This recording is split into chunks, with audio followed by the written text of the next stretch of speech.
So పెండింగ్‌లో ఉన్న fee reimbursement వెంటనే విడుదల చేయాలని చెప్పేసి ఈ నెల 20వ తారీఖు కలెక్టరేట్‌ల ముట్టడికి పిలుపునిచ్చిన బీసీ సంఘం నేత ఎంపీ ఆర్. కృష్ణయ్య ఉన్నారు. మాట్లాడే ప్రయత్నం చేద్దాం. జిఎస్ఎల్ మెడికల్ ఇన్స్టిట్యూషన్స్ మరియు కిమ్యూ ఇంటర్నేషనల్ యూనివర్సిటీ భాగస్వామ్యంతో ఇండియన్ అలైన్డ్ ఎంబీబీఎస్ కోర్స్ అడ్మిషన్లు అందిస్తోంది నియో. అన్న ఏంటి దశల వారీగా ప్రోగ్రామ్ చేస్తున్నారు. బట్ గవర్నమెంట్ అయితే ఎక్కడ కూడా దిగొచ్చిన పరిస్థితి లేదు. సో ఈ నెల 25వ తారీఖు కలెక్టరేట్‌ల ముట్టడి కూడా ఇచ్చారు. ఎట్లా ఉండబోతుంది ప్రోగ్రామ్? కలెక్టరేట్ల ముట్టడితో పాటు ఎమ్మెల్యే క్యాంప్ ఆఫీసులు కూడా ముట్టడి చేస్తారు. ఎందుకంటే ఎమ్మెల్యేలు ఏం చేస్తున్నారు, వాళ్ళు ఒక్క ఎమ్మెల్యేను నోరు తెరిచి మాట్లాడుతుండా అలా పిల్లలు లేరనే కదా. ఇది చాలా టూ మచ్. రెండవది, ప్రభుత్వము ముఖ్యమంత్రి 2 సార్లు స్పందించాడు. ఒకసారి కాలేజీలకు మద్దతు ఇచ్చాడు, కృష్ణయ్యని వచ్చాడు. కాలేజీలో కాదు, పిల్లలకు మద్దతు ఇస్తున్నాడు. రెండవసారి ఏమన్నాడు, కృష్ణయ్య ఏపీ అసెంబ్లీ పార్లమెంట్లో ఉన్నాడు, మాతో ఎందుకు కొట్లాడుతున్నాడు అన్నాడు. అంటే స్పందిస్తున్నట్టే కదా. కాబట్టి ముఖ్యమంత్రి గారు ఇవన్నీ డొంకతిరుడు వాదనలు పక్కకి పెట్టి మంచి మనసుతోటి మీరే అనేక మీటింగ్లలో ముఖ్యమంత్రి చెప్తున్నాడు, చదివే గొప్ప ఆస్తి, చదువు ద్వారానే సమాజంలో మార్పు వస్తుందని. చదివే అన్నిటికంటే గొప్పది. అందరూ చదువుకొని రేపు కలెక్టర్ కావాలి, ఆఫీసర్లు కావాలి, డాక్టర్లు కావాలని ముఖ్యమంత్రి అనేక సందర్భాలు అంటున్నాడు. అట్లాంటి ముఖ్యమంత్రి చదువుకోవాలంటే ఏం కావాలి? స్కాలర్షిప్లు కావాలి, ఫీజులు కావాలి, రిజర్వేషన్లు కావాలి. స్కాలర్షిప్లు ఇవ్వవు, ఫీజులు ఇవ్వవు, ఏ విధంగా చదువుకుంటారని చెప్పి నేను ప్రశ్నిస్తున్నా. ఇప్పుడు ఈ మధ్య కాంగ్రెస్ ప్రభుత్వం అధికారంలోకి వచ్చినాక రేవంత్ రెడ్డి గారు ఫీజుల రియంబర్స్మెంట్, స్కాలర్షిప్ పథకాన్ని పగబట్టి అంచేస్తున్నాడు.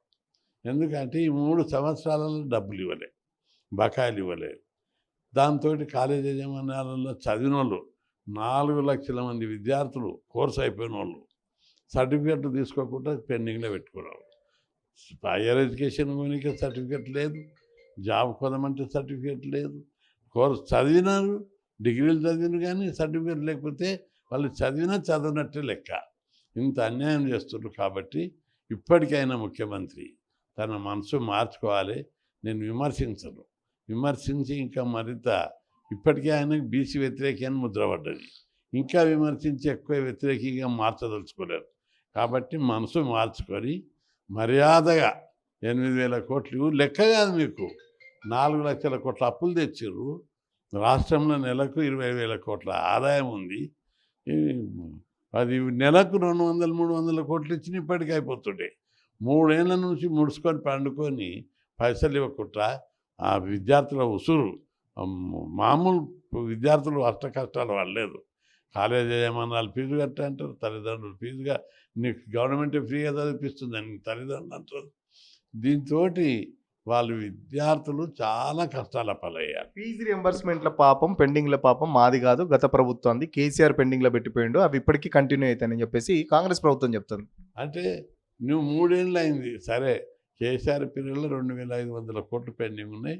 అది విడిచిపెట్టి మిగతాది 2,500 కోట్లు కేసీఆర్ బకాయిలు పెట్టాడు.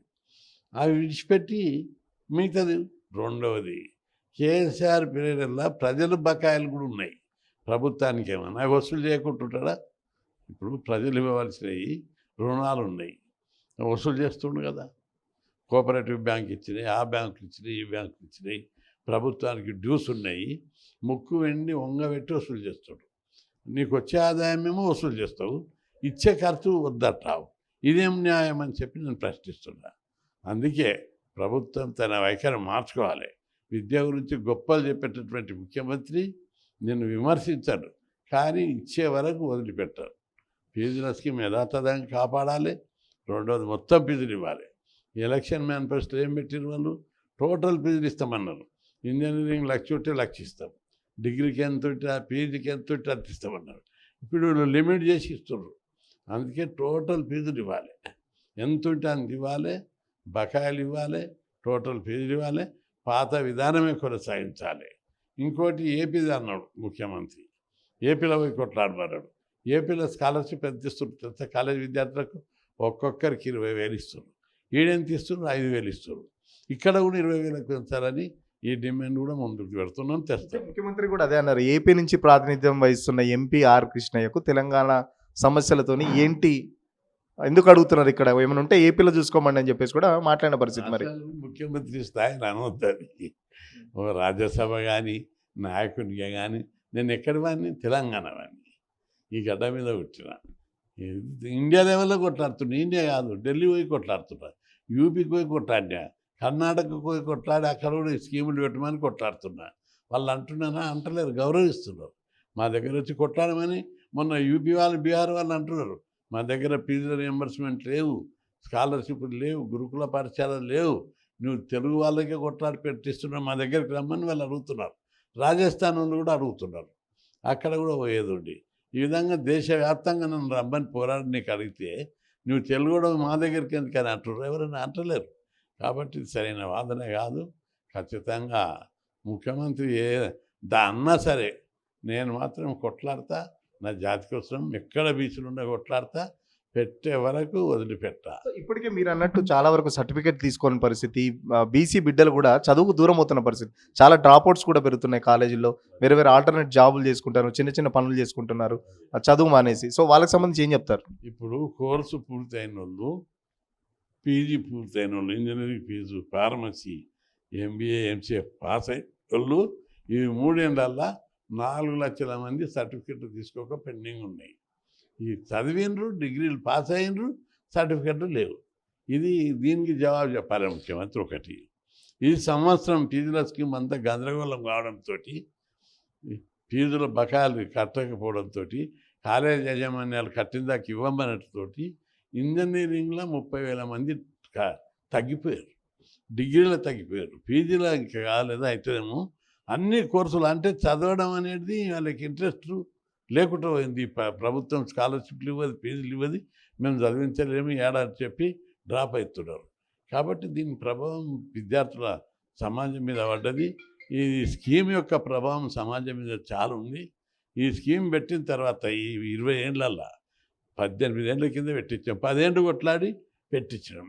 ఈ స్కీమ్ పెట్టిన తర్వాత సమాజంలో చాలా మార్పు వచ్చింది.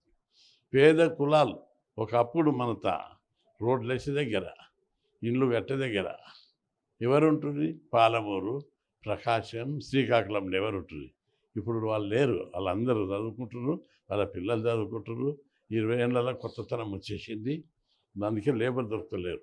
Bihar labour, Uttar Pradesh labour, Madhya Pradesh, Chhattisgarh labour మన దగ్గర, ఒరిస్సా లేబర్ ఉన్నారు. ఈ మార్పు ఈ స్కీమ్ల వల్ల వచ్చింది. హాస్టళ్ళు, గురుకులాలు, ఫీజు రియంబర్స్మెంట్, స్కాలర్షిప్లు ఇవి పెట్టడం వల్ల, ప్రతి ఒక్కరు చదువుకోవడం వల్ల సమాజంలో విప్లవాత్మకమైన మార్పు వచ్చింది. సో ఎట్లా ఉండబోతుంది పోరాటం? దశల వారీగా తీసుకుంటున్నారు. సో భవిష్యత్తులో ప్రభుత్వం ఇచ్చే వరకు పోరాటం ఎలా ఉండబోతుంది? ఇచ్చే వరకు వదిలిపెట్టే ప్రశ్నే లేదు. గతంలో పోరాడి ఇచ్చే వరకు, స్కీమ్ పెట్టే వరకు వదలలేదు. అందరు గతంలో ఇంతమంది ముఖ్యమంత్రులను చూస్తున్నా, జలగా వెంగళరావు నుంచి నేటి రేవంత్ రెడ్డి వరకు చూస్తున్నా. ఇట్లా ఎవరు కూడా ఇంత మొండి వైఖరి అవలంబించలేరు. ఇది మంచిది కాదు. ప్రజలతో పెట్టుకుంటుండ్రు. రేవంత్ రెడ్డి యొక్క మేలుగోరు చెప్తున్నా, నువ్వు దీన్ని లాగకు, ఇది లాగితే విప్లవం వస్తుంది, విద్యార్థులు రోడ్ల మీదకి వస్తారు, తెలంగాణ ఉద్యమంలోకి వస్తారు, నేను అందరినీ మేనేజ్ చేస్తా, అందరినీ నోరు పోయిస్తా అనుకుంటూ వస్తా. అది రాజకీయం వేరు, కాంగ్రెస్ పార్టీ వేరు, ప్రభుత్వం వేరు, అధికారం ఉందాక నడుస్తుంది. ప్రజలతో యుద్ధం, ప్రజాయుద్ధం లోపల ఎప్పుడు ప్రజల దగ్గర ఖచ్చితంగా విద్యార్థులు గెలుస్తారు. నేను ఇది ఎవరి నా వ్యక్తిగతం కాదు, ఇది నేను కొట్లాడి పెట్టించిన, జాతి కోసం పెట్టించిన, దాని ప్రభావం జాతి మీద ఉంది. కాబట్టి పెట్టే వరకు కూడా మొత్తం పాత విధానం యథాతథం కూడా సాగాలి, బకాయిలు ఇవ్వాలి, పిల్లలందరూ చదువుకోవాలి. ఖచ్చితంగా ఫీజు రియంబర్స్మెంట్ పూర్తిగా ప్రభుత్వం చెల్లించేంత వరకు దశల వారీగా పోరాటం చేస్తా అని చెప్పేసి చెప్తున్న పరిస్థితి. సో రాజ్యసభ ఏపీకి చెందిన వాడైనా, నేను తెలంగాణ గడ్డ మీద పుట్టిన కాబట్టి తెలంగాణ ప్రాంత సమస్యలకు సంబంధించి, బీసీల సమస్యలకు సంబంధించి కానీ దశాబ్దాలుగా పోరాటం చేస్తున్న వేరే రాష్ట్రాల వాళ్ళు కూడా పిలిచి అక్కడ బీసీ సమస్యలమైన కొట్లాడమంటుంటే మన రాష్ట్రంలో మాత్రం చాలా భిన్నంగా ఉంది. ఎంతోమంది ముఖ్యమంత్రులను చూశాను, బట్ రేవంత్ రెడ్డి లాంటి మొండి ముఖ్యమంత్రిని అయితే నేను ఇప్పటివరకు చూడలేదు. సో ఖచ్చితంగా బీసీలతో పెట్టుకోవద్దు, బీసీలకు ఉన్న పెండింగ్ ఇష్యూస్ అన్నీ త్వరగా క్లియర్ చేయాలి, లేకపోతే దశల వారీగా ఉద్యమాలు అయితే చేపడతాం. సో ప్రభుత్వం మెడలు వంచేంత వరకు బీసీ పిల్లలకు న్యాయం చేసేంత వరకు పోరాటం అయితే ఆగదని చెప్పేసి ఎంపీ ఆర్ కృష్ణ చెప్తున్న పరిస్థితి. వీడియో జర్నలిస్ట్ విజయ్తో సురేష్ RTV కోసం, హైదరాబాద్.